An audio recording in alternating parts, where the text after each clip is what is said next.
My name is Evan, and this is my testimony. I always had an interest in knowing about God, but ironically, I sought after learning about Him through every means but the Bible. I looked into various forms of media and commentary books that attempted to answer who God is. As a result, my understanding of the Bible was limited, and there were more questions than answers. I wasn't able to see a full picture of what the Bible was pointing to. I lived a life of faith following my church's traditions without knowing the very meaning of those traditions or what they were pointing to. My faith began to dwindle during college, and I was going from being a Christian to being agnostic. I felt as if I was living and staring at a shadow and not at the figure casting that shadow. In other words, my standard of how to live a life of faith as a believer was never complete, and I was merely practicing it without really knowing why. I was spiritually lost and had no sense of direction. That all changed when I ran into a guy at my school who invited me out to a Bible study. I took a leap of faith and joined. For the first time in my life, I decided to look into the Bible to seek God. I ended up learning for an entire year, and I had no idea what was coming. The knowledge I received from Shincheonji changed my ambiguous and arbitrary faith to one with the proper knowledge and the proper actions to follow.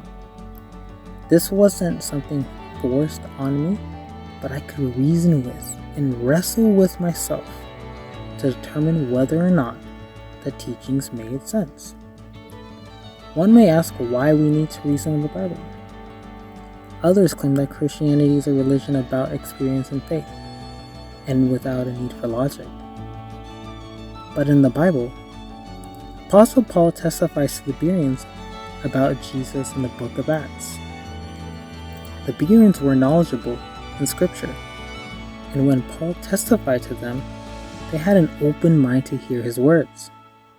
After Paul departed, the Bereans reasoned with the Scripture to see if what he was preaching was correct according to the Bible. They didn't just take in the words of any teaching at face value, but they tested the words preached to them. Similarly, we need to put in effort to learn, understand, and reason so that we do not blindly accept any teaching. In Abraham and Isaac's story, Abraham was promised to be a father of many nations and was given one son, but he was later told to sacrifice his son. If Abraham acted out of fear and emotion, he could have disobeyed God's command. But what was Abraham able to do instead?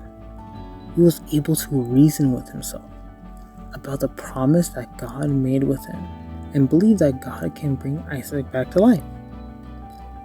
This is the kind of faith I needed to have too. One that is based on the faith in God's promise, not in the teachings of man or my emotions.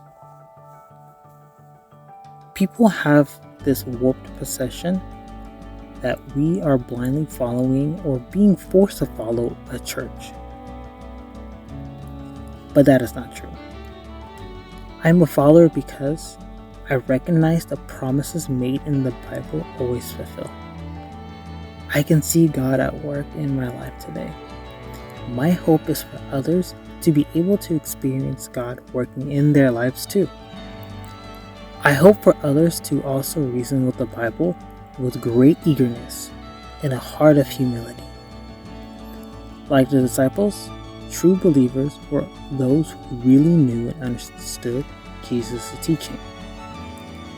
I continue my life of faith in Shincheonji because this is where I can know the true God, not according to the teachings of man, nor the interpretations of others, but through His Word.